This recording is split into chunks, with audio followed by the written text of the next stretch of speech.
Hi, I'm Yeli. Well, I want to say that I'm not a Python developer, but before I get into all the technical stuff, I wanted to play a little word game. And it's simple. You don't have to do anything but think really hard. So the game is I say a word and you think of an image that's associated with it. Cool?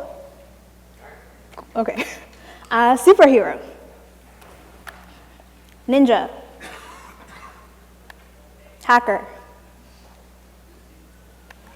Rockstar. And then now I want you to consider if the images that came up, whether they were of a man or a woman or somebody who doesn't exist in those binaries. And this isn't to shame anybody, it's just an opportunity to reflect on biases. Because those biases that we have, they make their way into things that are supposed to be objective. So when given the option, i.e. translating from English to French, machine-assisted language translation systems like Google Translate code the word nurse as feminine. So in the Turkish language, there is a gender-neutral pronoun o that means that can cover he, she, it. So when Google Translate has to translate a sentence from Turkish to English, then it has to determine what o represents. So this is a poem that was written by Google Translate on the topic of gender. It's a result of translating words from Turkish to English. So some of the lines are, he's a soldier, she's a teacher, he's a doctor, she's a nurse, he's a president, he's an entrepreneur, he's an engineer, he's an architect, he's an accountant, he's a lawyer. He's a belly dancer, it's like, okay. But he's a hairdresser. There are a couple that surprised me, but I think most of them are like, oh, okay, that makes sense, I guess. So the algorithm is basing its translations on a huge corpus of human language. So it's reflecting a gender bias that already exists.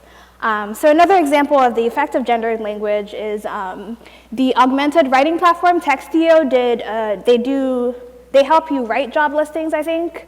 So they saw that gendered language predicts who you hire, so the amount of feminine or masculine words actually affects who applies for your job.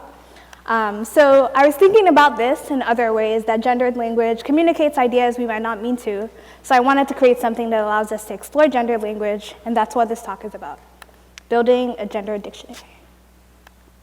So specifically, I wanted to make an API and a tool that you could find all the gendered words, you could find the equivalent to a gendered word. And to be clear what gendered words are, they're like words like prince and princess, father, mother, actor, Prince Charming. So some of them have equivalents, like lady has gentleman, gentleman has lady. Some of them don't. Some of them, like actor, may not be gendered in practice, but might be gendered in definition, or they may be not gendered in practice, gendered in definition. So the first question I had to ask was, where do I get this data? So I found some existing data sets of gendered words. So a team of researchers from Boston University and Microsoft Research created like a small subset of gendered words because they were trying to debias word embeddings. So like the data that Google Translate is trained on, they wanted to debias that data, so they came up with a subset of gendered words, but most of the data sets weren't substantial enough. They were like under 1,000 words, and there were a lot of false positives in there. So I decided I would get the data through APIs, static data sets, and web scraping. So before I started coding anything, I had to think of my criteria. So what would I tell the computer a gendered word was? So it was all the words in the dictionary that have at least one of these terms in their definition. So businessman has the word man, archerist has the word female, so these two would be gendered words. Then I started looking for some APIs. One of the first I found was Warnock, which is the largest online dictionary by number of words. So it has a free API and a feature called a reverse dictionary. So a reverse dictionary means find all the words that have one of these terms in their definition. So this is the reverse dictionary for the word woman. So all those words you can see all those words that are listed below have the word woman in their definition. So I could find all the gendered words, theoretically, by asking the API for the reverse dictionary of women and all those terms that I mentioned before. So Warnock has a client for interacting with the API, so I just make a call to the reverse dictionary in line 7, and then I add the words to an array. So like if you go to the website, it will show you like 3,000 words, but I only got like 400 back, which I guess makes sense. So I found out that the API doesn't actually make all the words available to you, so I had to start looking for other methods to find the data, and then the other method was static datasets. So I looked on GitHub, I found this dictionary that has a bunch of words from like 2004, I think. So I used the JSON module, I loaded that in, and back to like what a gendered word means. If it has one of these in a definition, then it's a gendered word. So like I was really just like kind of learning Python, and then like this was the first thing I wrote, which is a pretty long like if statement. So I decided instead of doing that and like making a file with like 300 lines of code, I would use Regex. So for example, my name is Omayeli, but a lot of people misspell it. So like I can make one regex pattern to fit all of the misspellings and my actual name. So I decided to make a regex pattern for all of these words, and it looks something like this. If you're not familiar with regex, the pipe symbol represents or, so it's saying woman or female or girl or girls or woman, blah, blah, blah, yeah. And then, yeah, if one of these terms is in the string, so I do a search with the RE module in Python to see if the word is in the string. But the issue with that is that it gets words like this, and like these are not gendered words. Like management is not a gendered word. Boy with a $sign is not a gendered word. Like manatee. So I was like, okay, this isn't working. So introduce word boundaries. So you add word boundaries, and it only gets full words. So not management and Boyle's law. But then I also, I wanted grandfather because grandfather is a gendered word. But since it's only looking for whole words, then it wasn't actually going to get a grandfather. So now I use word characters. So now it's getting father and grandfather and grand-father. So step by step. The parentheses mean this is all in a group. So grouping the pattern together is one.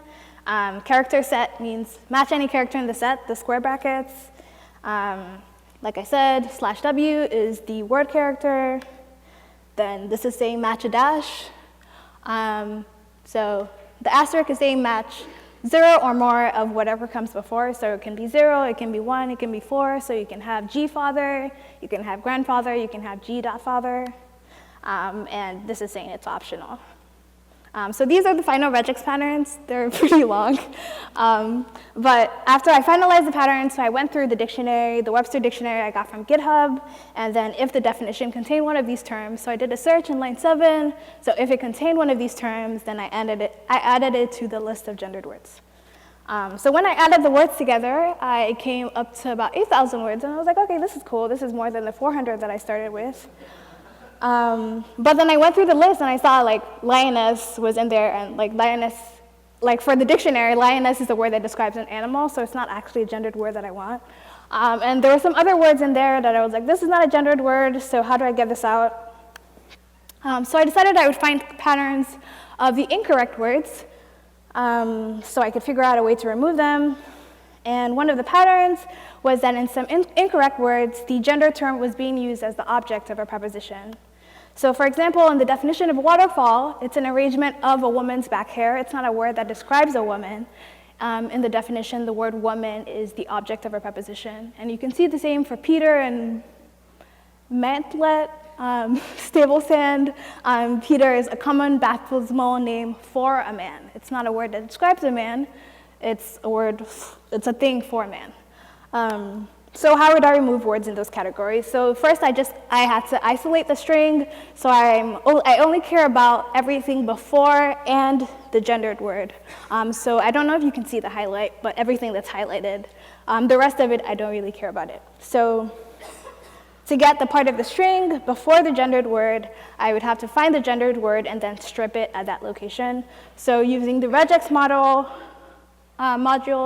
I found the location of the word man in that string that's in line 8. So in line 4, I do a search, then I return the position, and then We get the end index from the position in line 9, and then we use that end index to strip the string right where the gendered word is. So you can see it's trimmed to a common baptismal name for a man. We don't have the rest of the definition. After we trim it, we can remove any punctuation using the string.punctuation in line 5. So I just imported the string module, and then that comes with it. So if it had punctuations in line 7, then the new definition would not have any punctuations. The next step was NLTK, which stands for Natural Language Toolkit, and it's used for processing the English language. So the first thing we do is tokenize the string, which means we strip it up into different parts. So that site below is like an interactive demo of tokenization. So I pass in the string, and then it breaks it up into little parts.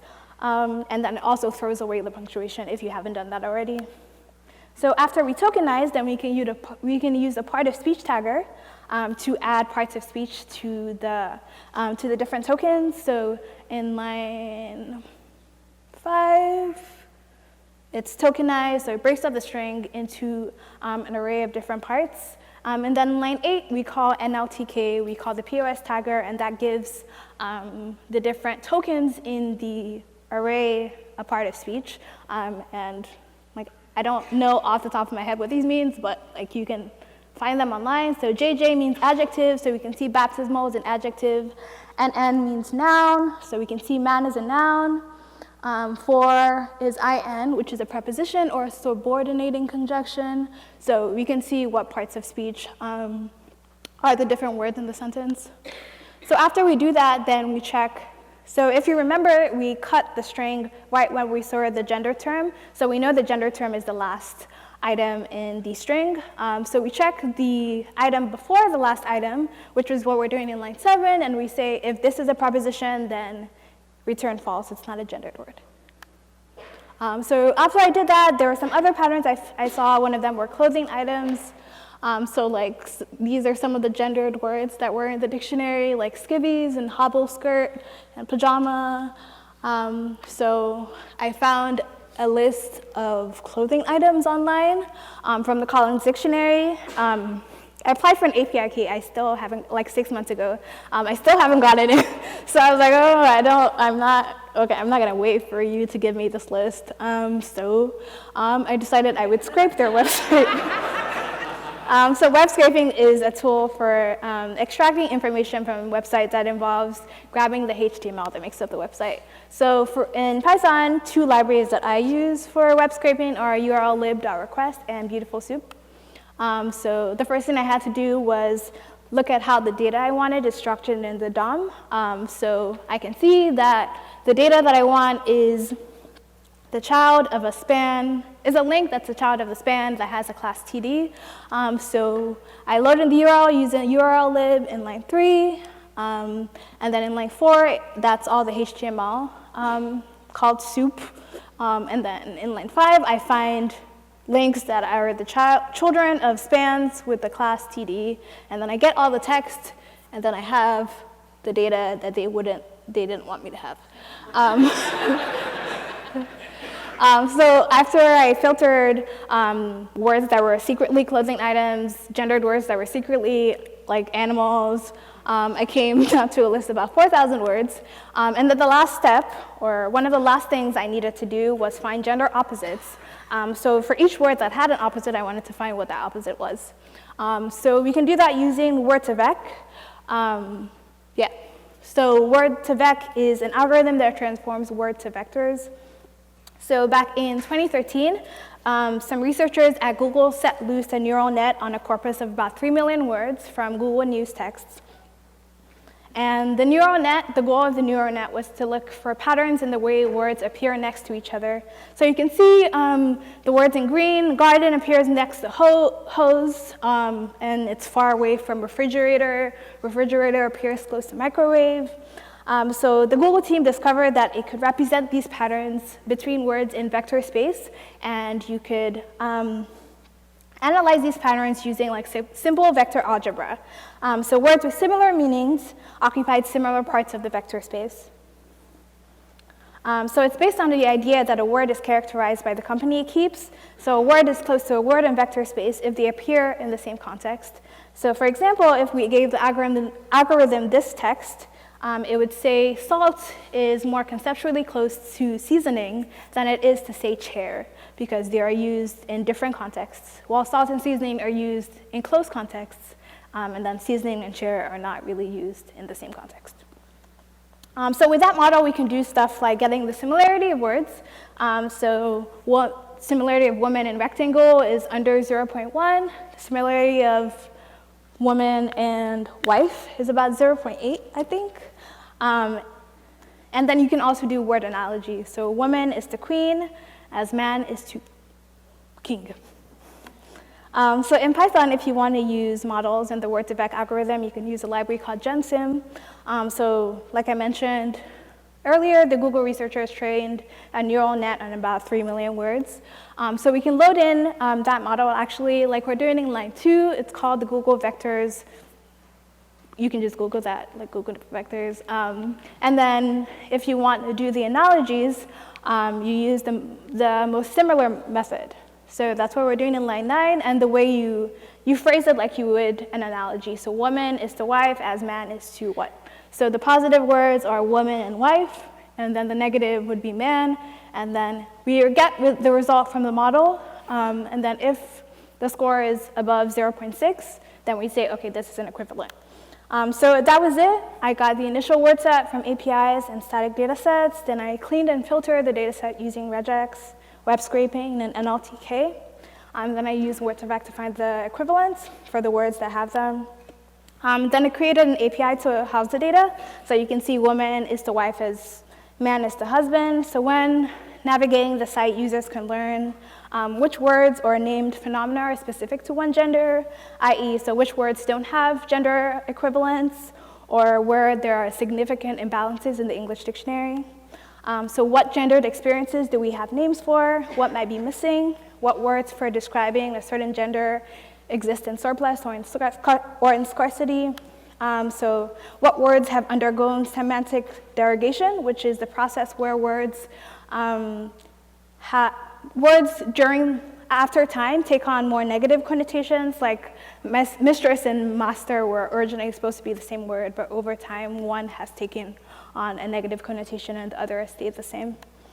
So in summary, the words we do and don't have matter, so they reflect the biases that we embrace and the ideas that we value. So we risk enforcing and